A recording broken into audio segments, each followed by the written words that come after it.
Felix Mendelssohn Bartholdy.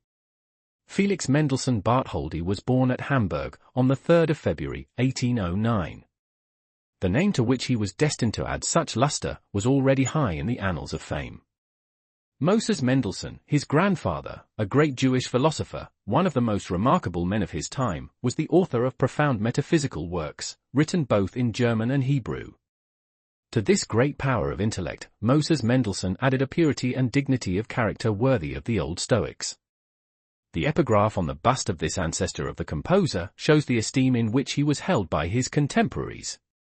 Faithful to the religion of his fathers, as wise as Socrates, like Socrates teaching the immortality of the soul, and like Socrates leaving a name that is immortal. One of Moses Mendelssohn's daughters married Frederick Schlegel, and swerving from the religion in which both had been brought up, both became Roman Catholics.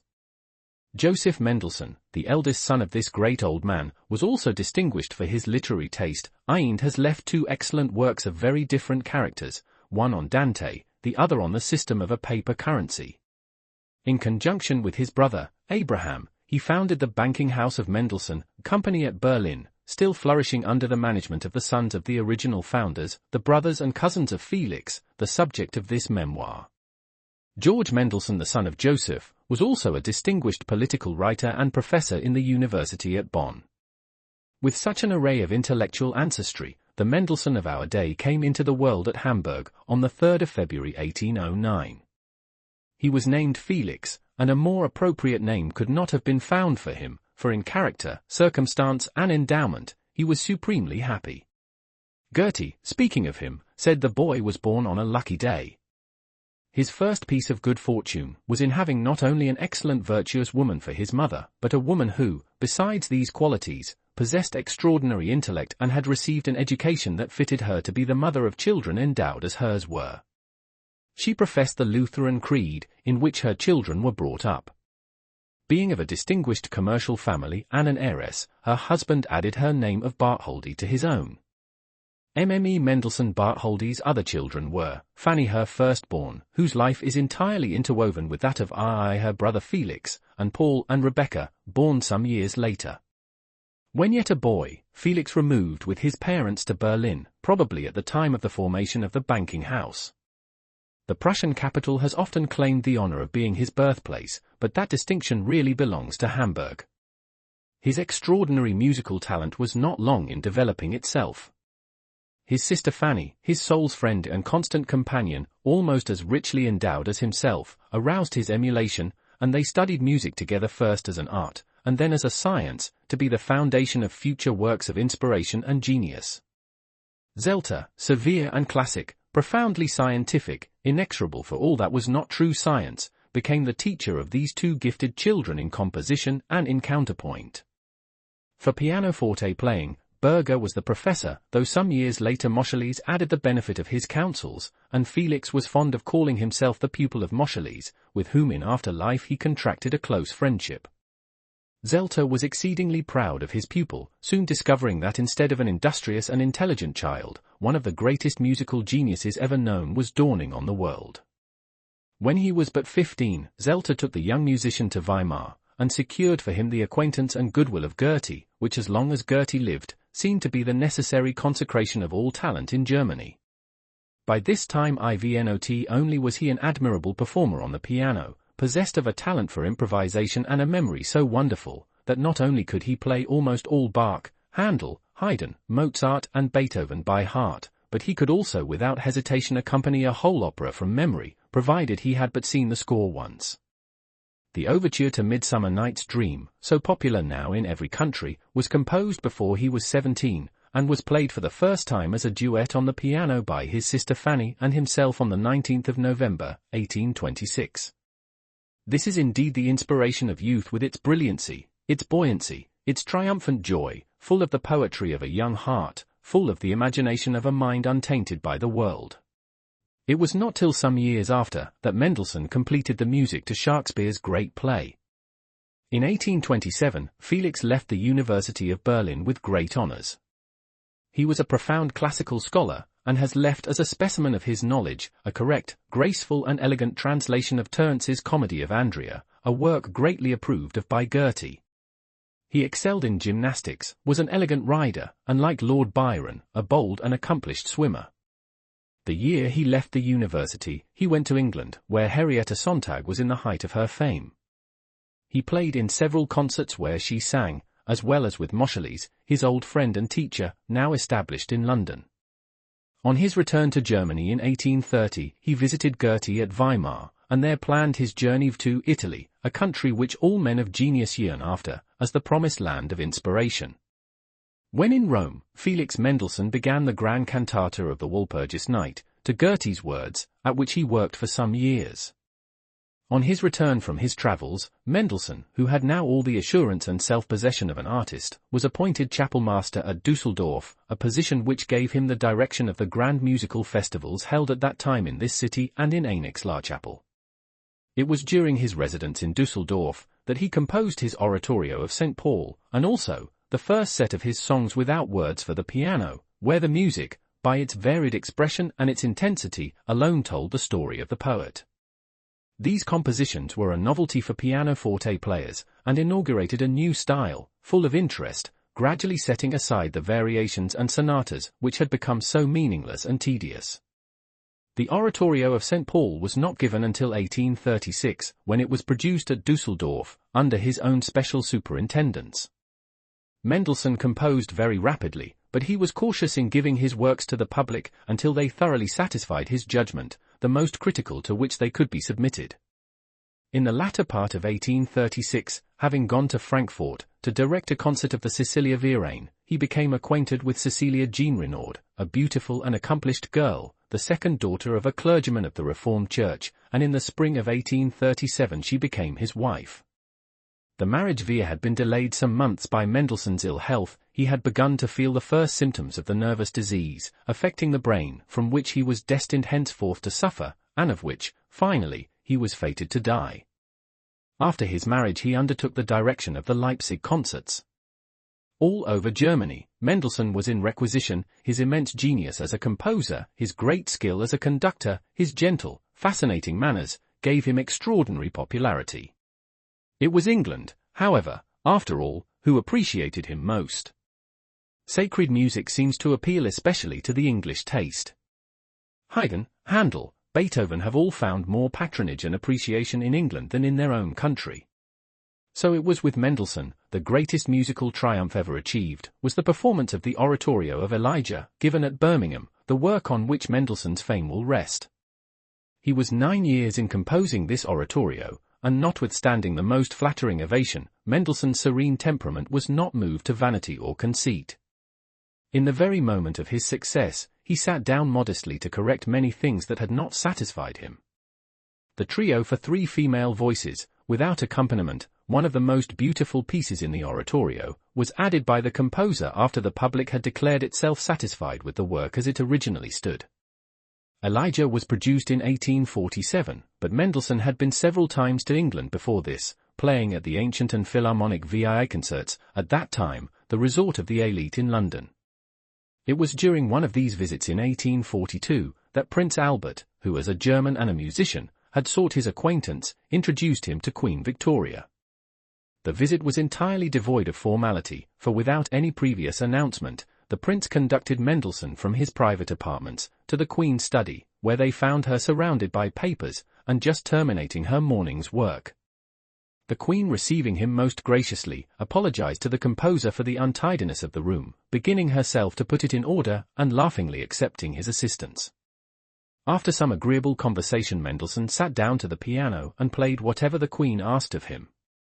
When at length he rose, Prince Albert asked the Queen to sing, and gracefully choosing one of Mendelssohn's own compositions, she complied with the request. Mendelssohn of course applauded, but the Queen laughingly told him that she had been too frightened to sing well. Ask Lablache was her singing master, added the Queen. Preface.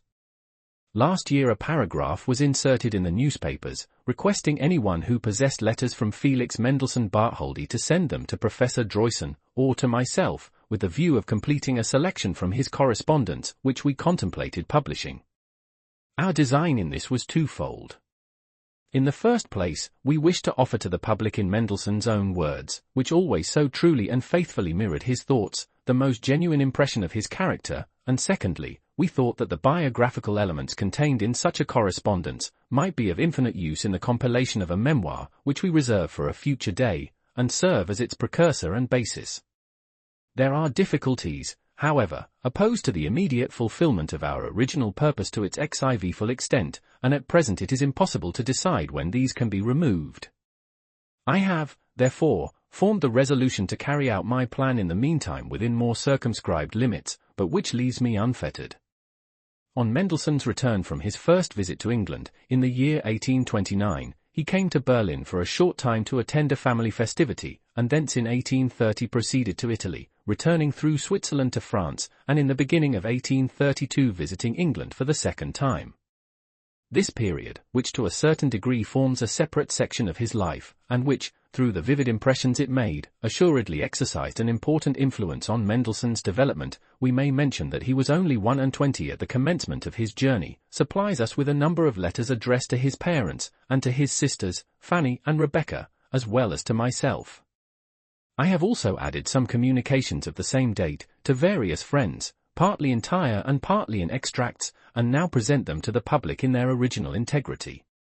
Those who were personally acquainted with Mendelssohn, and who wish once more to realize him as he was when in life, and those also who would be glad to acquire a more definite idea of his individuality than can be found in the general inferences deduced from his musical creations, will not lay down these letters dissatisfied. Along with this particular source of interest they offer a more universal one, as they prove how admirably Mendelssohn's superior nature, and perceptions of art, mutually pervaded and regulated each other. With this view, it appeared to me a duty to give to the public these letters, stored up in the peaceful home for which they were originally destined and exclusively intended, and thus to make them accessible to a more extended circle. They begin by a visit to Gertie. May his words then accompany these letters, as an appropriate convoy. Be sure the works of mighty men, the good, the faithful, the sublime, stored in the gallery of time, repose a while, to wake again. 1. Paul Mendelssohn Bartholdy. Berlin, March, 1861. Letters. Weimar, May 21, 1830. Never, in the whole course of my travels, do I remember a more glorious and inspiriting day for a journey than yesterday. At an early hour in the morning the sky was grey and cloudy, but the sun presently burst forth, the air was cool and fresh, and being Ascension Sunday the people were all dressed in their best. In one village I saw them crowding into church as I passed, in another coming away from divine service, and, last of all, playing at bowls. The gardens were bright with tulips, and I drove quickly past, eagerly looking at everything. At Weissenfels they gave me a little basket carriage, and at Naumburg an open droschky. My effects, including my hat and cloak, were piled upon it behind. I bought a few bunches of lilies of the valley, and thus I travelled on through the country, as if on a pleasure excursion. Some collegians came up to me beyond Naumburg, and envied me. We then drove past President G, seated in a small carriage, which too evidently had some difficulty in containing him, and his daughters or wives, in short, the two ladies with him, who appeared equally envious of my position. We actually trotted up the Cosen Hill, for the horses scarcely drew bridle, and overtook several heavily laden carriages, the drivers of which no doubt also envied me, for I was really to be envied. The scenery had a charming air of spring, so cheerful and gay, and blooming. The sun sank solemnly behind the hills, and presently we came up with the Russian minister and his suite, in two heavy carriages, each with 4 horses, in true ponderous official array, and my light droschky darted past him like a hare. In the evening I got a pair of restive horses, so that I had my little annoyance also, according to my theory, enhancing pleasure, and not a single bar did I compose all day, but enjoyed complete idleness. It was a delicious day, and one I shall not soon forget.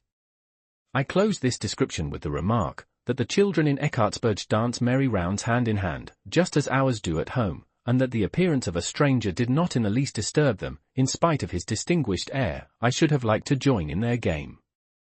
May 24th. I wrote this before going to see Gertie, early in the forenoon, after a walk in the park, but I could not find a moment to finish my letter till now. I shall probably remain here for a couple of days, 3, which is no sacrifice, for I never saw the old gentleman so cheerful and amiable as on this occasion, or so talkative and communicative.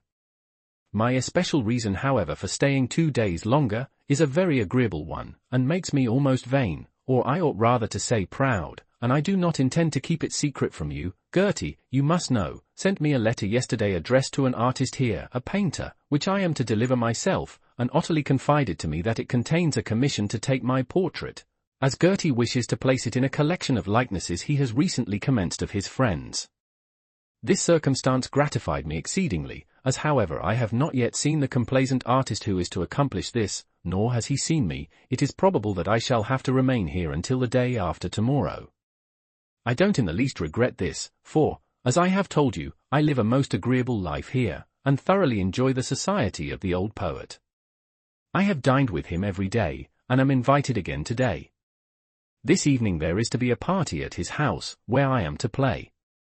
It is quite delightful to hear him conversing on every subject, and seeking information on all points.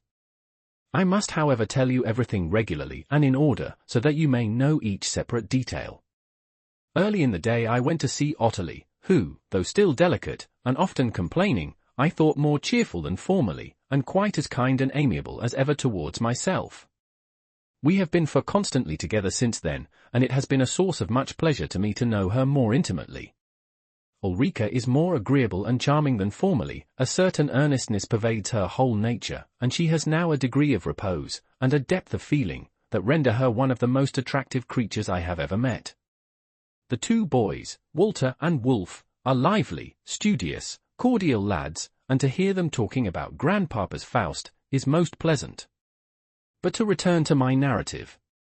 I sent Zelter's letter at once to Gertie, who immediately invited me to dinner. I thought him very little changed in appearance, but at first rather silent and apathetic. I think he wished to see how I demeaned myself. I was vexed, and thought that possibly he was always now in this mood. Happily the conversation turned on the Frauenverein in Weimar, and on the Chaos, a humorous paper circulated among themselves by the ladies here, I having soared so high as to be a contributor to this undertaking. All at once the old man became quite gay, laughing at the 2 ladies about their charities and intellectualism, and their subscriptions and hospital work, which he seems cordially to detest. He called on me to aid him in his onslaught, and as I did not require to be asked twice, he speedily became just what he used to be, and at last more kind and confidential than I had ever seen him. The assault soon became general. The robber bride of Ries, he said, contained all that an artist in these days 5 required to live happily, a robber and a bride. Then he attacked the young people of the present day for their universal tendency to languor and melancholy, and related the story of a young lady to whom he had once paid court, and who also felt some interest in him. A discussion on the exhibitions followed, and a fancy bazaar for the poor, where the ladies of Weimar were the shop women, and where he declared it was impossible to purchase anything because the young people made a private agreement among themselves, and hid the different articles till the proper purchasers appeared. After dinner he all at once began, Gut kinder, Hubsch kinder, muss immer lustig sein, Tolles Volk, etc., his eyes looking like those of a drowsy old lion. Then he begged me to play to him, and said it seemed strange that he had heard no music for so long, that he supposed we had made great progress, but he knew nothing of it. He wished me to tell him a great deal on the subject, saying, "Do let us have a little rational conversation together," and turning to Ottilie, he said, "No doubt you have already made your own wise arrangements, but they must yield to my express orders, which are, that you must make tea here this evening, that we may be all together again." When in return she asked him if it would not make him too late, as Rima was coming to work with him, he replied, "As you gave your children a holiday from their Latin today, that they might hear Felix play, I think you might also give me 1 day of relaxation from my work."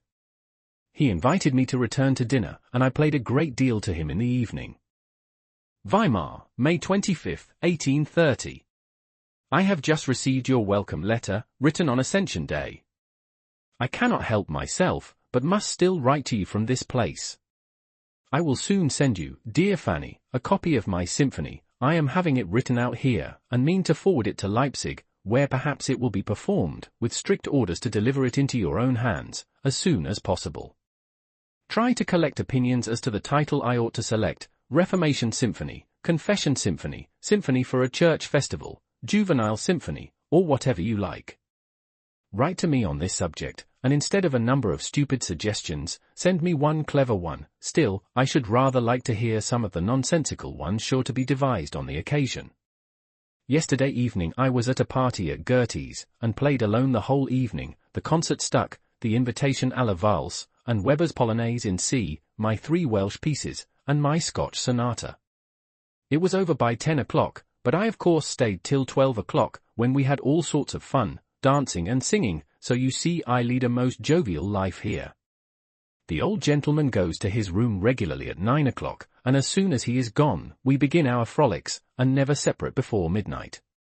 Tomorrow my portrait is to be finished, a large black crayon sketch, and very like, but I look rather sulky. Gertie is so friendly and kind to me, that I don't know how to thank him sufficiently, or what to do to deserve it. In the forenoon he likes me to play to him the compositions of the various great masters, in chronological order, for an hour, and also tell him the progress they have made, while he sits in a dark corner, like a Jupiter Tonans, his old eyes flashing on me. He did not wish to hear anything of Beethoven's, but I told him that I could not let him off, and played the first part of the symphony in C minor. It seemed to have a singular effect on him. At first he said, "This causes no emotion, nothing but astonishment, it is grandiose." He continued grumbling in this way, and after a long pause he began again, "It is very grand, very wild, it makes one fear that the house is about to fall down, and what must it be when played by a number of men together?"